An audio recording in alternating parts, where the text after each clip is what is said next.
Nueva York, 1882. El joven Georg Schmidt llegó no hace mucho de Alemania. Tiene grandes sueños. Quiere ser abogado como su jefe y compatriota, Heinrich Strong. ¿Por qué tendría este honorable general motivos para causar tal conmoción? Así que le pedimos al tribunal que dicte el único veredicto respaldado por pruebas. Not guilty. Georg no es el único alemán que vive en Nueva York. Casi 400,000 de ellos llegaron aquí. La mayoría vive en Little Germany. ¡Vengan! ¡Damas y caballeros! Quiero uno. ¡Venga! La tierra de las posibilidades ilimitadas. Eso es con lo que la gente asociaba a Estados Unidos, incluso en aquella época. ¿Cómo se llama? Miles de inmigrantes llegaban cada día a sus costas. Giovanni Tominoni. Smirnov, Pavel. Hannah Mabel. Te extrañé mucho. Pero la realidad golpea a los recién llegados como un rayo. Nueva York está a reventar. La vida cotidiana está marcada por la pobreza, la escasez de vivienda y la delincuencia. Acompáñenos. María, me encargaré de todo, lo prometo. Te sacaré de ahí. Sí. Confía en mí.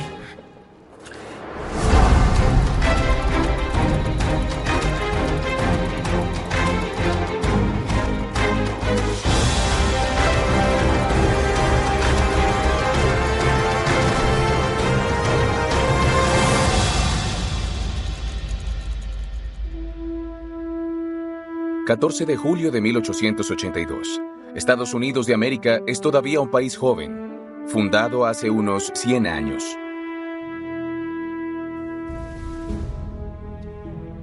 Inmigrantes de todo el mundo acuden en masa a Estados Unidos. Para los europeos, Nueva York representa la puerta de entrada a su nuevo hogar.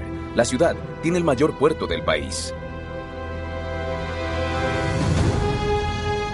En ese momento, la ciudad solo estaba en la isla de Manhattan. Pequeños edificios de departamentos se levantaban uno al lado del otro. Los inmigrantes compartían espacios vitales en vecindarios confinados, a menudo segregados por nacionalidades. Los inmigrantes alemanes están en medio de todo. Hacen frente a las duras condiciones, oponiéndoles sus ideales, su determinación y su espíritu. Esperan oportunidades que su antiguo hogar nunca les habría ofrecido.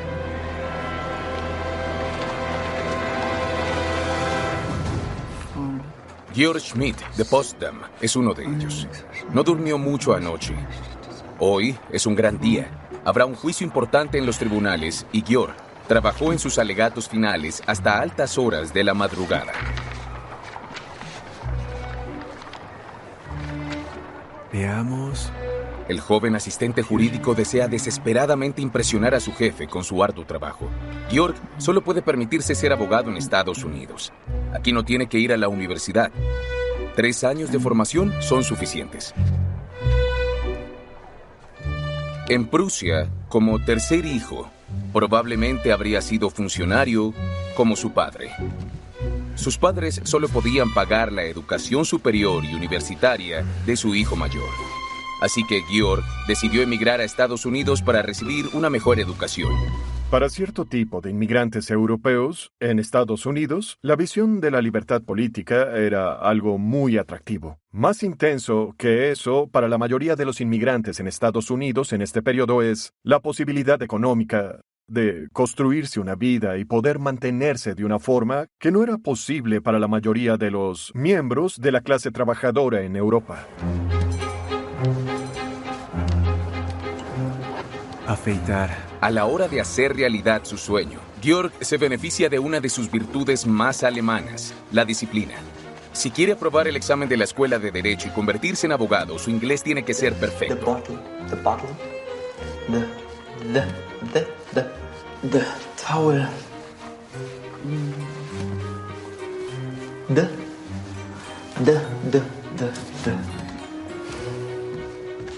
Su casa es básica y cuesta $5 al mes.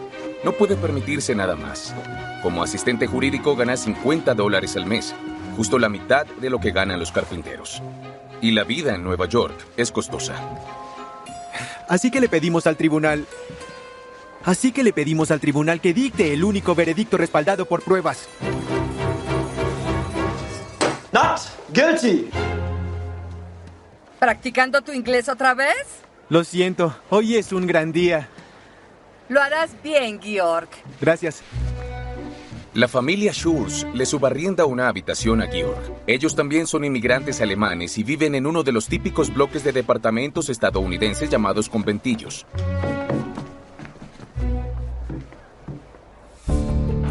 La mayoría de los inmigrantes pasaban sus primeros años en un conventillo neoyorquino. Uno de ellos estaba situado en Orchard Street, en el Lower East Side, y fue transformado en un museo. El plano original del edificio de 5 plantas incluye 20 departamentos de 2 habitaciones cada uno y una cocina. No hay baños y los inodoros están en el patio trasero. En 1882, el Lower East Side y Nueva York estaban creciendo. El vecindario habría estado mucho más concurrido de lo que está hoy. A finales del siglo XIX y principios del XX vivían unas 2,000 personas en esta manzana del Lower East Side. Así que en 1882 no llegaban a ese nivel, pero se convertían rápidamente en uno de los vecindarios con mayor densidad poblacional, no solo en los Estados Unidos, sino en todo el mundo. El creciente número de recién llegados obliga a la ciudad de Nueva York a actuar. Para sacar adelante la situación, los urbanistas buscan febrilmente soluciones de viviendas rápidas y asequibles. La transformación de Nueva York comenzó ya a principios del siglo XIX. La nueva ciudad se basa en un plan sencillo pero ingenioso. Viviendas rectangulares y uniformes en parcelas en forma de bloque, con calles trazadas en cuadrícula.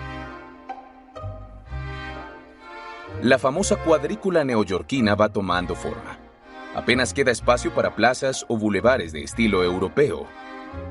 Central Park es un auténtico regalo para la ciudad que proporciona alivio ante los claustrofóbicos departamentos. Es el pulmón verde de la metrópoli.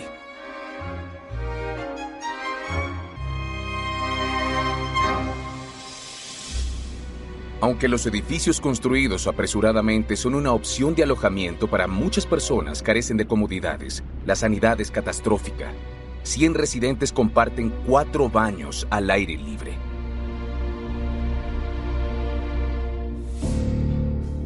Y eso no es todo. Los departamentos son oscuros y sofocantes. Normalmente solo hay una habitación con ventana. Como consecuencia, los conventillos son incubadoras de enfermedades. La mortalidad infantil es del 20%. Había estufas de carbón. A veces eran 4, 5 o 6 personas compartiendo estos espacios. Si alguien enfermaba, si alguien tenía tuberculosis o otra enfermedad contagiosa, podría propagarse a tu familia mucho más fácilmente que si estuvieras en un espacio con más luz, más aire y conocimiento sobre propagación de enfermedades. No fue hasta principios del siglo XX, cuando los arquitectos empezaron a planificar algo de espacio entre los edificios, creando un pequeño pasillo entre ellos. Sin embargo, esta medida apenas ayudó. Los pasillos se convirtieron rápidamente en vertederos, un auténtico paraíso para ratas y alimañas. El olor también llegó a los departamentos. Los inmigrantes aprovechan al máximo una mala situación. A pesar de todas las deficiencias, la vida aquí sigue siendo mejor que en casa. Su respuesta a la falta de espacios es el pragmatismo. El lavabo se convierte en bañera, el salón en espacio de trabajo y toda la familia comparte una habitación. Tener un departamento es el primer paso para construir una nueva vida.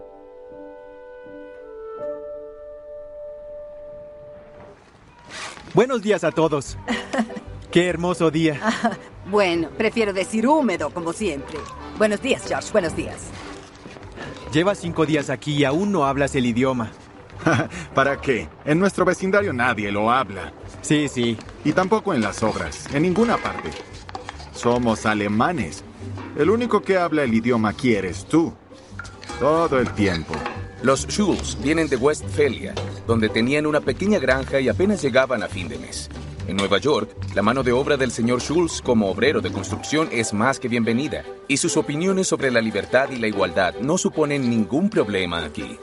Es importante recordar que los inmigrantes alemanes en la ciudad de Nueva York eran desproporcionadamente de clase trabajadora, trabajaban en industrias cárnicas, en cervecerías y en talleres metalúrgicos. Y el mayor regalo que los inmigrantes alemanes le dieron a Nueva York fue la cultura política de la clase trabajadora que se traduce en lo que la ciudad se convirtió en el siglo XX. En Nueva York, los Schultz pueden permitirse alimentos que nunca habrían podido comprar en su país. ¿Te gustaría un poco de café? Gracias, pero tengo prisa. Vamos. El desayuno es importante para hacer las cosas. El nivel de vida en Estados Unidos es bastante más alto que en Alemania. Aunque el café aún no se ha convertido en un alimento básico, ya forma parte de la cultura cotidiana.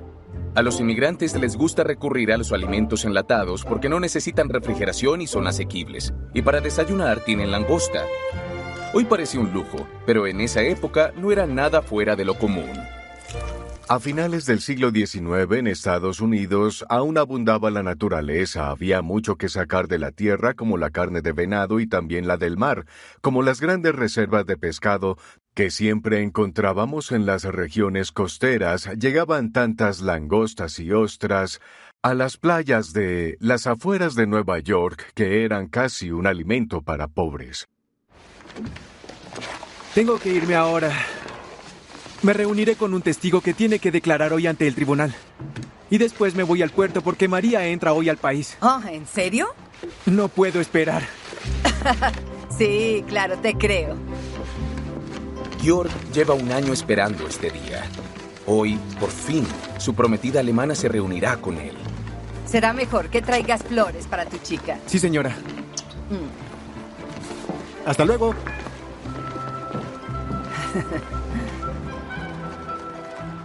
Georg es uno de los casi 400,000 alemanes de Nueva York. La mayor comunidad alemana vive en Little Germany, un vecindario al sur de Manhattan. Little Germany.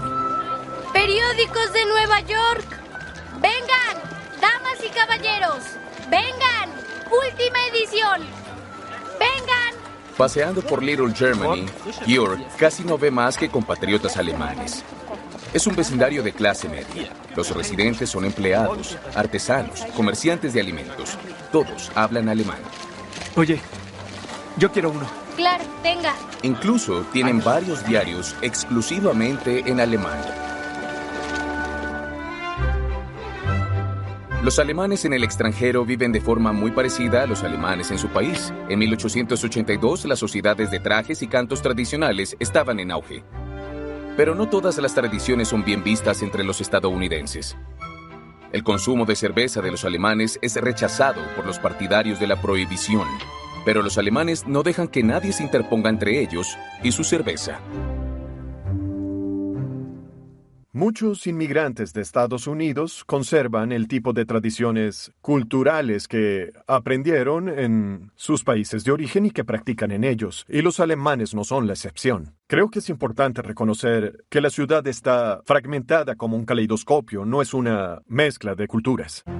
Five Points está habitado principalmente por inmigrantes irlandeses, mientras que los asiáticos se instalan en Chinatown. La pequeña Italia y una pequeña comunidad judía apenas están surgiendo. Todos tienen algo en común. Las pandillas deambulan por las calles y se pelean entre ellas. El caso de Georg también se produce por una pelea entre dos pandillas callejeras en la que un transeúnte resulta gravemente herido.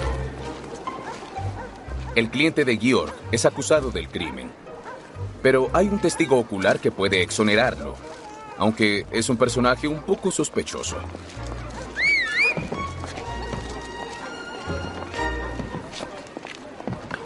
Bill.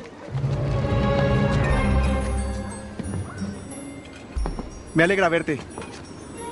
¿Cómo estás? Hoy será un buen día para mí, supongo. ¿Y tú? ¿Cómo estás? Genial, gracias. Aunque hoy hace un poco de calor, ¿no crees? Bueno, a veces hace un poco más de calor por aquí. Pero si tú me lo preguntas, no me molesta demasiado, ¿sabes? Bill es conocido en toda la ciudad como un delincuente que se gana la vida como jornalero. Bill, ¿sabes que el general fue arrestado recientemente? Arrestado. Le acusaron de iniciar una pelea a puñetazos, pero creo que sabes que no es así. ¿No es cierto, Bill? ¿Qué quieres que yo haga, jefe? Hoy tienes que subir al estrado. Ya veo, ya veo. Es una pena que mi memoria sea tan mala. Georg pasó días buscando un testigo hasta que por fin encontró a Bill. Pero Bill tiene su precio. Oye, ¿Bill? ¡Bill!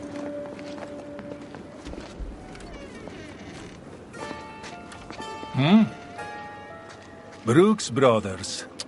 Es una buena elección, señor abogado. Estaba pensando que me vendría bien un saco nuevo.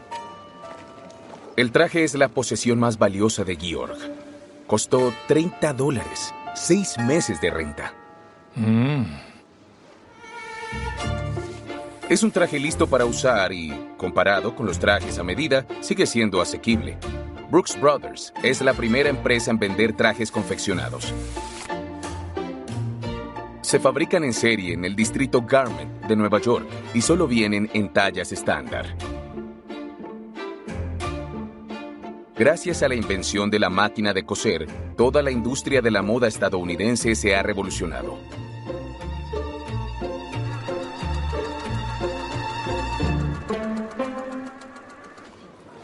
Tendrás mi saco. Y yo tu declaración. ¿Tenemos un trato? Bill. De acuerdo. Trato hecho. Quiero asegurarme de que te veas respetable cuando llegues al tribunal. Un caso claro de soborno. Georg recurre a métodos ilegales. Pero en esa época era completamente normal sobornar a testigos en Nueva York. Investigación policial. La corrupción se apodera de la ciudad. La investigación del historiador David Citron demostró que incluso los oficiales de más alto rango de la policía estaban profundamente implicados. La posibilidad de dinero rápido tienta a la gente a abusar de su poder. Muchos policías, sobre todo capitanes, veían su trabajo como una oportunidad empresarial. Podían ganar dinero. ¿Cómo hacerlo? Bueno, aceptando sobornos de los taberneros, permitiéndoles abrir los domingos o hasta tarde en la noche. Si había prostitutas o burdeles en el distrito, llegaban a un acuerdo con la madame para que pudieran operar siempre y cuando obtuvieran una ganancia. El caricaturista alemán Thomas Nast se pronuncia contra la corrupción y apunta al político William Tweed, el jefe, conocido como el mayor estafador de Nueva York. Siempre consigue escapar de la cárcel. Los jueces y las autoridades son tan corruptos como él. Tweed y sus compañeros se llenan los bolsillos con millones de dólares. Su negocio más lucrativo, las obras de construcción. El ejemplo más famoso es el juzgado que lleva su nombre. La ciudad paga $13 millones por él, la mayor parte de los cuales viajan por canales oscuros y acaba en su propia cuenta bancaria. Tweed es la máxima encarnación de la corrupción urbana. Y puede haber algo de verdad en ello, pero también creo que las oportunidades de ganar dinero, de timar, de utilizar la influencia política para conseguir lo que uno quiere existen no solo en Nueva York, gracias a William Tweed, sino en todo el país. Creo que es un grave error pensar que William Tweed es de otro planeta y que vino y creó este sistema corrupto. No, es un producto de ese sistema, solo que lo hizo mejor, más brillante en algunos aspectos que cualquier otro. Los informes críticos del New York Times y las caricaturas acaban provocando la caída de Tweed. Pero incluso después de eso, el sistema corrupto sigue vivo. Será mejor que aparezcas. O si no...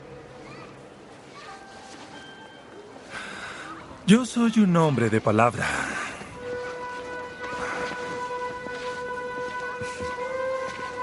Se trata de la verdad, Bill. ¿No es siempre así? El acuerdo con Bill llevó más tiempo del previsto y Georg tiene mucha prisa.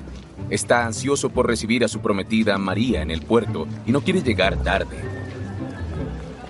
Ella lleva mucho tiempo aplazando su emigración a Estados Unidos y pospuso su viaje varias veces. Hola. Quiero que me dé 3 de esas, por favor. Por supuesto, ¿para su señora? Sí, para mi prometida. Lleva varios días esperando en el puerto. ¡Oh, qué bien! Nueva York es la mejor ciudad del mundo y Little Germany. Aquí tiene. Gracias. Que tenga buen día. Igualmente. Una y otra vez, Georg le promete a María que les espera un futuro brillante en Estados Unidos. Muchos alemanes han tenido éxito y se han hecho ricos aquí. 2 hombres del suroeste de Alemania saltaron a la fama como cerveceros. Eberhard Anheuser y Adolphus Busch son los inventores de la cerveza Budweiser. Y desde la fiebre del oro de California, todos los trabajadores llevan overoles de mezclilla del bávaro Levi Strauss. Henry John Heinz fue otro inventor de ascendencia alemana. Es el padre del famoso ketchup. Heinrich Steinbeck, fabricante de pianos del centro de Alemania, fundó Steinway & Sons, la marca de pianos más importante del mundo. Recordemos lo que hace que Nueva York sea Nueva York. Los muelles, el desarrollo industrial, la cultura de las tabernas, el crecimiento de la población al final del siglo XIX. Esto no hubiera sido posible sin la inmigración desde Europa. Y miles de esos inmigrantes son alemanes. Así que los alemanes desempeñan un papel muy importante en lo que hizo que Nueva York fuera así en el siglo XIX. El puente de Brooklyn, casi terminado en 1882, también fue diseñado por un ingeniero alemán, Johann August Rüblin. Todas estas historias de éxito animaron a más de 1 millón de alemanes a emigrar a Nueva York en la década de 1880. Sus informes hablan del sueño americano. Los documentos se conservan en el Centro Alemán de Emigración de Bremerhaven. Hasta 1874, la mayoría de los emigrantes europeos emprenden su viaje desde Bremerhaven. Basándose en miles de cartas, los historiadores reconstruyeron las historias de los inmigrantes. Por muy diferentes que fueran sus vidas en Estados Unidos, las cartas que enviaban a sus familias a menudo eran muy parecidas. No hablaban de sus dificultades reales. Por ejemplo, que estaban en desventaja en el trabajo porque carecían de aptitudes y que se sentían solos. Sobre todo porque no hablaban el idioma. Este fue el motivo que les impidió la comunicación. Casi nunca escribían sobre eso. Por lo general, solo enviaban una carta cuando habían encontrado trabajo o tenían buenas noticias para compartir. Para los que se quedaron en casa, las cartas escritas por los seres queridos son como ventanas a un nuevo mundo. Aunque las navieras publican informes de viaje y material de marketing, no son muy accesibles para las personas menos pudientes que viven en regiones rurales. Los reportajes sobre la vida en Estados Unidos influyen en la imagen que los alemanes tienen de este país. Muchos de ellos emprenden el viaje a través del Atlántico sin saber que el nuevo mundo también tiene sus inconvenientes.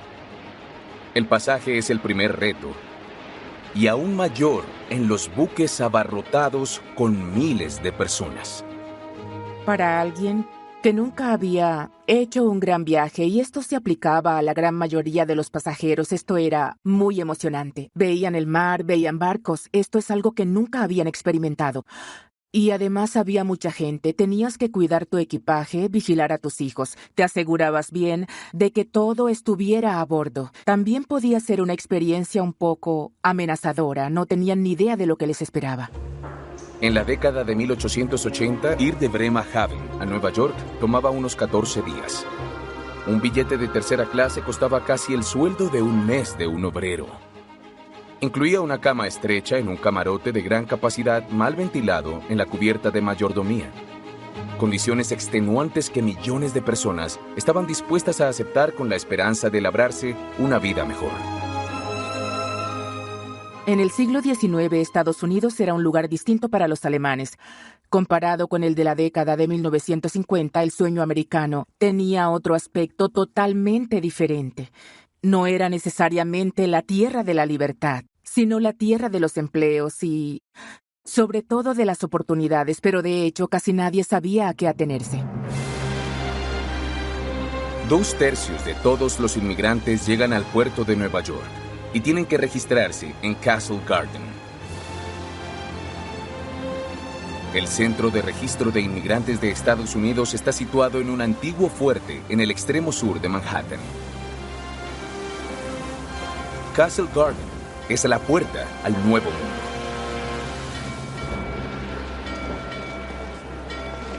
Georg tarda 40 minutos caminando desde Little Germany hasta Castle Garden. Cuando llega, ya son las 10:15. Debería haber llegado hacía 15 minutos.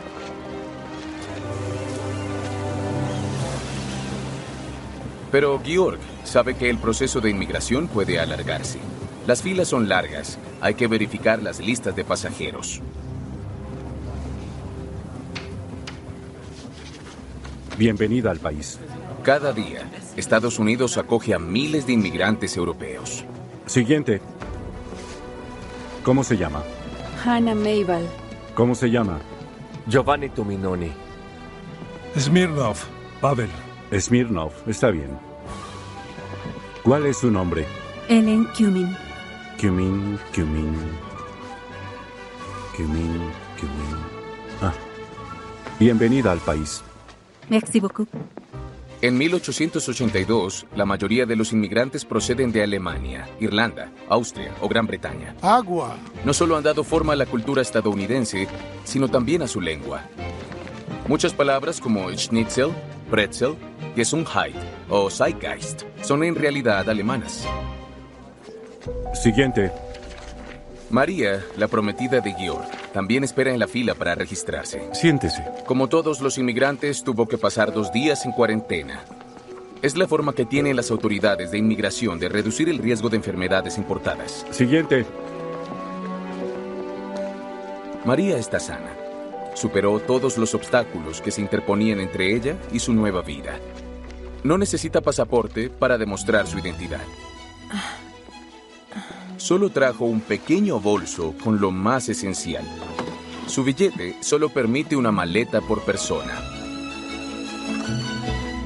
La cantidad de equipaje que se podía llevar era limitada. Había que decidir con mucho cuidado lo que se iba a llevar. Evidentemente la ropa era muy importante.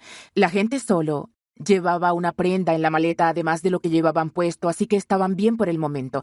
El equipaje incluía lo que se pretendía hacer, en lo que se iba a trabajar. Los zapateros, por ejemplo, llevaban sus herramientas de zapatero.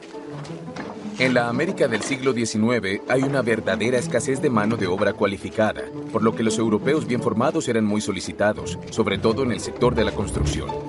Suministran la mano de obra para construir el país y reciben a cambio salarios decentes. Es una situación en la que todos salen ganando. En 1882, inmigrantes como Georg y María pertenecen a la última generación de europeos que pueden entrar en Estados Unidos sin restricciones. Solo 10 años después, el centro de registro se traslada a Ellis Island. Los recién llegados tienen que someterse a un examen médico y aprobar una prueba de idioma y educación. Si no aprueban, no pueden pisar tierra firme. Estados Unidos cierra sus fronteras. En Ellis Island, muchos sueños de una nueva vida en la tierra de las oportunidades ilimitadas se hacen añicos. Gracias. ¿Necesita alojamiento? Gracias. En Castle Garden, las cosas siguen siendo más fáciles. Los estadounidenses intentan ayudar. Incluso hay ofertas de trabajo y departamentos, pero no todas son honradas. El lugar también rebosa de ladrones que van tras las pertenencias o los pequeños ahorros de los inmigrantes. Los europeos son presa fácil de ladrones y estafadores. Había muchas oportunidades en este tipo de entorno para aprovecharse de los inmigrantes recién llegados que no sabían cuáles eran las reglas, que no sabían qué esperar en cuanto a las tarifas, así que había todo tipo de empresas criminales que se dedicaban a cobrar tasas ficticias por el traslado de sus equipajes o grupos de agentes de inmigración que aceptaban sobornos de las compañías ferroviarias para enviar a los inmigrantes a determinadas compañías para sus viajes hacia el interior. ¿Cómo se llama? María Schwarz. María Schwarz. Oye, detente ahí. ¿Dónde lo pusiste? ¿Dónde está el collar? Los niños ladrones de Castle Garden tienen mala fama. ¿Dónde escondiste el collar? Vamos, sal de aquí. Está bien, María. de Alemania. Aquí tienes. Bienvenida al país.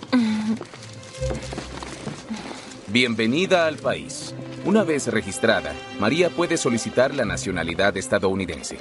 ¿Qué esperas? Largo de aquí. Sin embargo, Georg y ella tienen que arreglárselas solos. No reciben ningún tipo de ayuda social. María. Pero Georg elaboró un plan detallado para su futuro y está lleno de optimismo. Próxima parada, el matrimonio. Me alegro mucho de verte. Te extrañé mucho. ¿Cómo estás? Esto es para ti. Oh, estás vestido tan elegante, como un estadounidense. Gracias. Pero sigues siendo el mismo Georg de siempre. Bueno, ahora la gente me llama George. Eso suena bien. Traje algo para ti. ¿Ah? Pero cuando María busca el regalo en su bolso, encuentra algo más. ¿Qué es esto? ¡Esto es mío! ¡Oficial! ¡Ese es mi collar! Enséñanos las joyas. Evidentemente, el chico colocó a escondidas las joyas robadas en el bolso de María.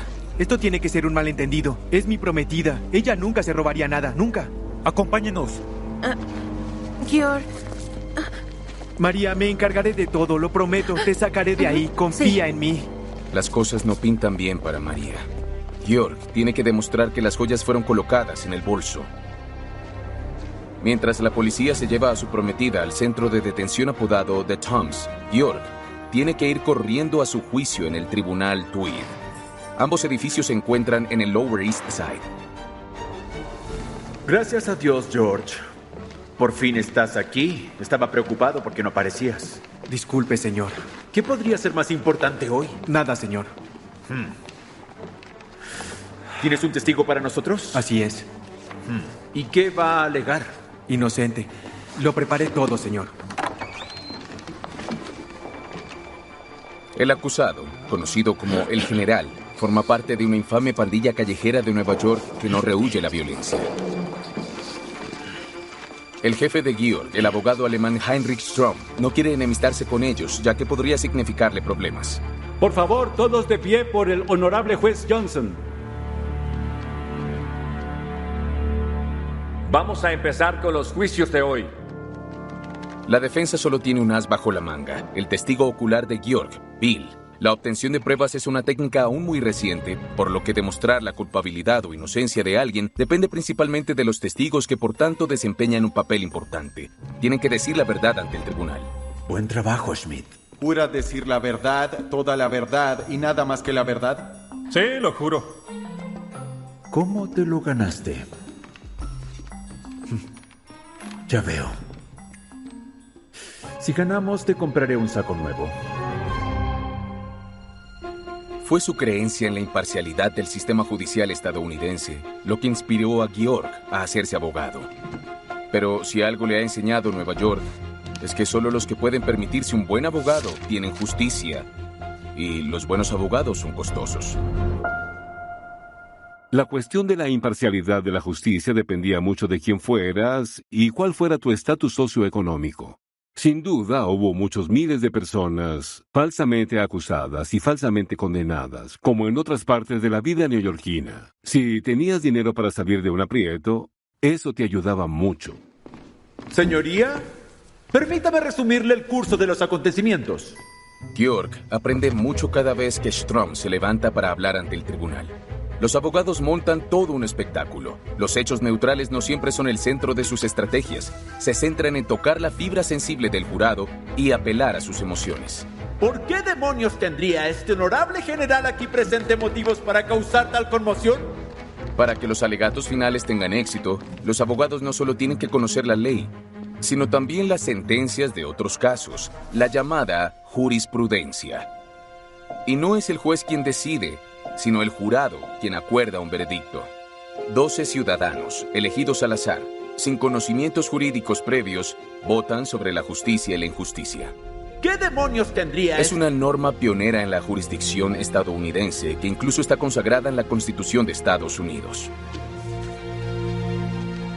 Muchas gracias por su atención.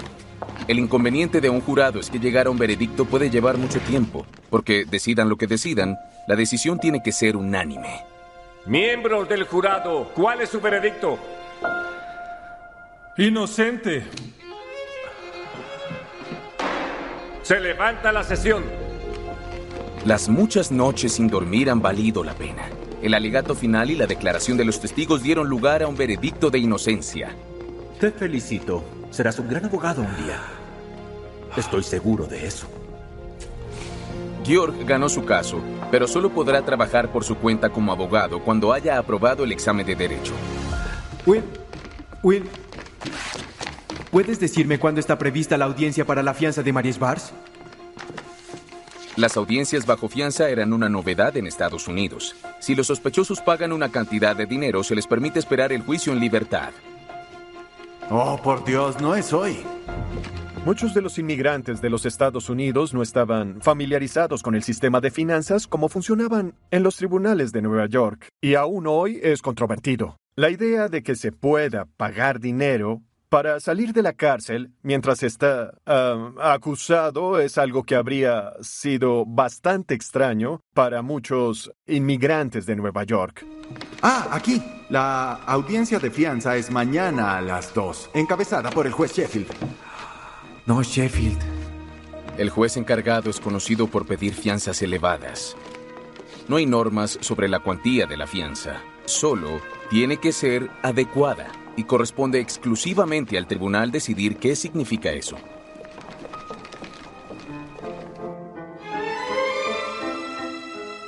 Georg y su jefe se dirigen a Five Points. El vecindario tiene la mayor densidad de bares de todo Manhattan. Los precios son bajos. La prostitución está en auge. Pero el distrito destaca por una razón más. Five Points es el AMPA más grande de la ciudad. Donde hay luz, hay sombra, Schmidt. Es una ley de la naturaleza. La gente siempre necesitará buenos abogados. Muchos inmigrantes irlandeses se quedaron detenidos aquí. La pobreza, la violencia, el alcohol y la delincuencia acampan cómodamente en Five Points. El fotógrafo danés Jacob Riis documentó con su cámara la situación del vecindario pobre. Los habitantes de Five Points viven en la miseria. No hay asistencia social. La gente dice, si eres pobre, es por tu culpa. El debate y la opinión general entre los neoyorquinos ricos, gente con influencia y poder político, era que lo mejor que se podía hacer ante los problemas sociales era prácticamente nada. Estas eran personas que creían en el darwinismo social. Este tipo de ideas eran bastante corrientes en sus círculos sociales y la verdad es que muchos de los ricos en Nueva York sabían que estas condiciones existían. Pero al enfrentarse a las fotografías de Jacob Riis, les sacudió la conciencia. ¿Puedo pedirle un consejo legal por mi cuenta, señor Strom? ¿Qué hiciste, George? Yo no hice nada. Mi prometida... Bueno, ella tampoco hizo nada. Pero está metida en un gran lío. Hoy entró al país. Y la policía le encontró joyas robadas. Está detenida. La fianza será fijada mañana.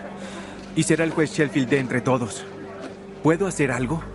Seré honesto, George. La fianza será alta, probablemente $1,000. Por supuesto podemos negociar con Sheffield, pero me temo... ¡Fuera de aquí, chico!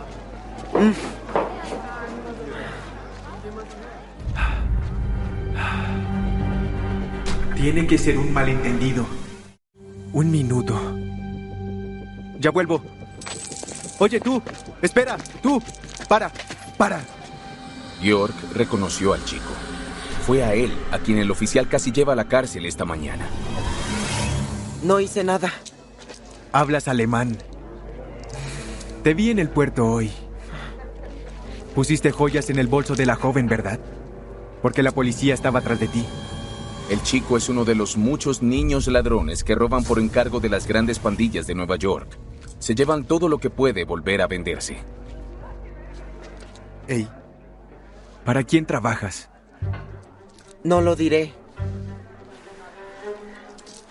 Las pandillas acogen a los innumerables niños de la calle abandonados. Mi jefa es Marm. ¿Madre Mandelbaum? Por supuesto, el nombre le suena. Madre Mandelbaum es la gángster femenina más famosa de Nueva York.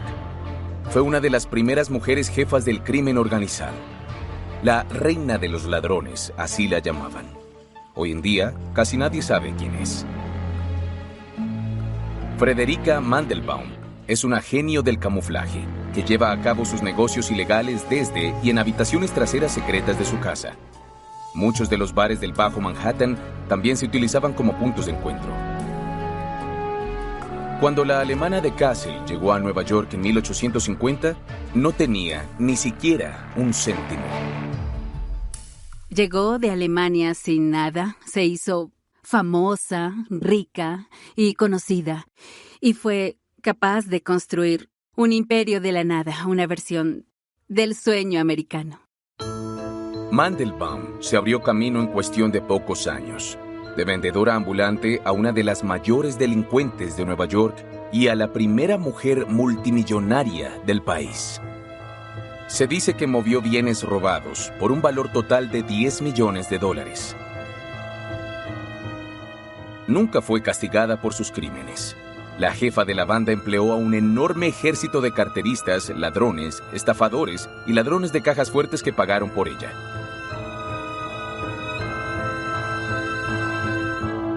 Como era tan conocida y digna de tanta confianza, era el nexo de unión del AMPA de la ciudad de Nueva York, y la llamaban la madre de los ladrones y los delincuentes, pero también tenía fama de cuidar de la gente que trabajaba para ella. Esa era su reputación. Si necesitaban esconderse, podían hacerlo en su tienda. Si los iban a detener, ella les pagaba la fianza. Si tenían familia y estaban en la cárcel, ella los cuidaba. La madre Mandelbaum también es conocida por sus niños ladrones. Ella misma entrenó a la mayoría de ellos. Debería denunciarte. Escucha. Solo quiero sacar a mi prometida de la cárcel. Te dejaré ir, pero a cambio dime dónde está. Está en una fiesta en el Upper East Side. ¿Dónde está la gente millonaria? Llévame allí y olvidamos todo esto.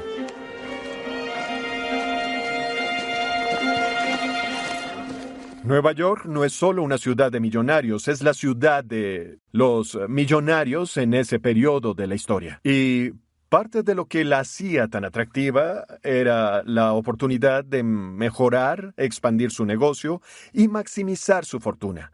La desigualdad en Nueva York a finales del siglo XIX era francamente obscena. Los palacios urbanos de los millonarios estaban situados justo alrededor de la Quinta Avenida y Central Park, en el Upper East Side. La élite acumuló su riqueza con el carbón, los ferrocarriles, las propiedades o a través del comercio del azúcar. Una comunidad acomodada a la que normalmente le gustaba quedarse con los de su clase. Pero Frederica Mandelbaum logró entrar en la alta sociedad. Era una excelente relacionista.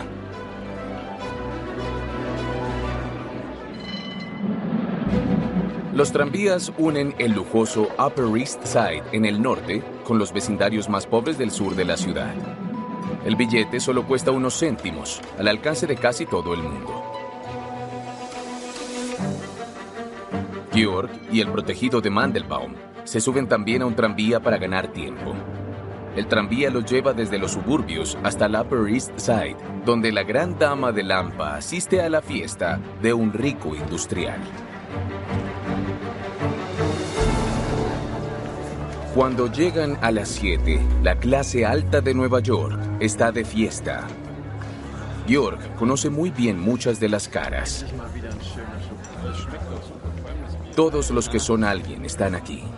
Entre la multitud, Georg descubre al jefe del departamento de edificios de Nueva York conversando con un delincuente conocido en toda la ciudad. Hay otros dos hombres que Georg vio en el juzgado hace solo un par de horas: el juez y el director de la cárcel. En 5 años, esta inversión... Anna, la hija menor de Mandelbaum, también está allí. Está casada con un importante político. La propia Mandelbaum mantiene una conversación con el jefe de la policía de Nueva York. Georg apenas puede creer lo que ve en sus ojos. Aquí todos son iguales. De hecho, desarrolló muchas relaciones influyentes, tanto con policías como con gente adinerada, interesada en conseguir quizás algo por menos dinero del que les hubiera costado si quisieran pagarlo legítimamente. No basta con decir que Nueva York era una ciudad del crimen en este periodo, en parte porque todo el mundo participaba en ello de diferentes maneras. No lo puedo creer. Frederica Mandelbaum está en la cima de su poder.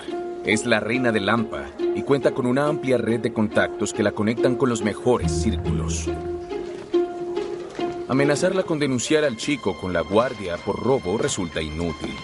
Pero Georg no tiene nada que ofrecer. Solo valor nacido de la desesperación. Buenas noches. Buenas noches. ¿Con quién tengo el placer de hablar?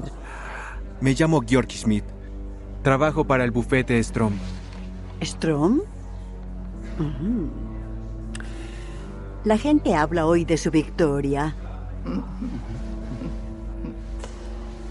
Historias como esta corren como pólvora en Nueva York. ¿Qué puedo hacer por usted, señor Schmidt? Mi prometida fue detenida hoy en el puerto por un delito que cometió un ladronzuelo. Exijo que le diga a la policía que mi prometida es inocente.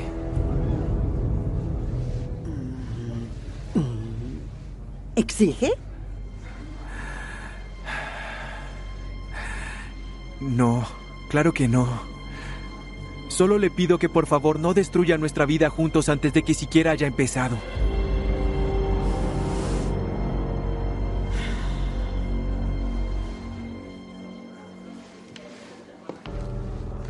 Le haré una oferta.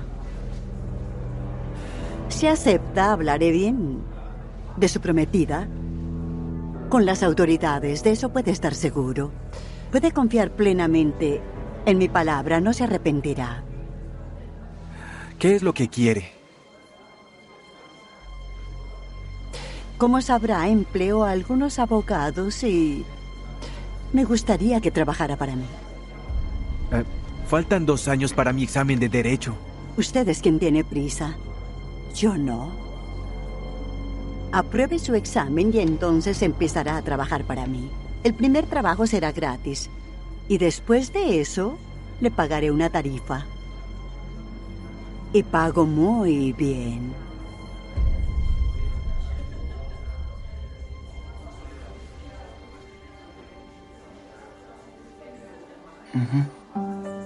Bien. De acuerdo.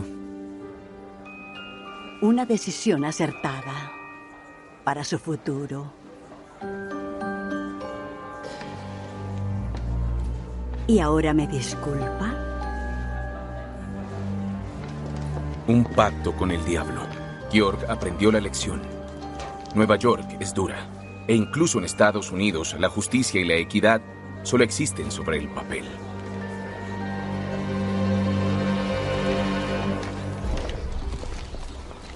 La madre Mandelbaum al menos es fiel a su palabra. A la mañana siguiente, María está libre, sin pagar fianza. María, ¿ya estás en Nueva York? 2 años más tarde, Georg aprueba el examen de Derecho y se convierte en abogado. Aprueba summa cum laude. Sin embargo, no tendrá que trabajar para la madre Mandelbaum. En 1884 la atrapan y huye a Canadá al quedar en libertad bajo fianza. Georg se convierte en socio del bufete de Strom. Por fin puede cumplir su sueño de valerse por sí mismo en Nueva York. La historia de Georg Schmidt no es real, pero representa la vida de 5,5 millones de alemanes que se reasentaron en Estados Unidos en el siglo XIX. Ellos dieron forma a su nuevo país de origen en los negocios, la sociedad y la política. Hoy hay 45 millones de estadounidenses con raíces alemanas, más que de cualquier otro país del mundo.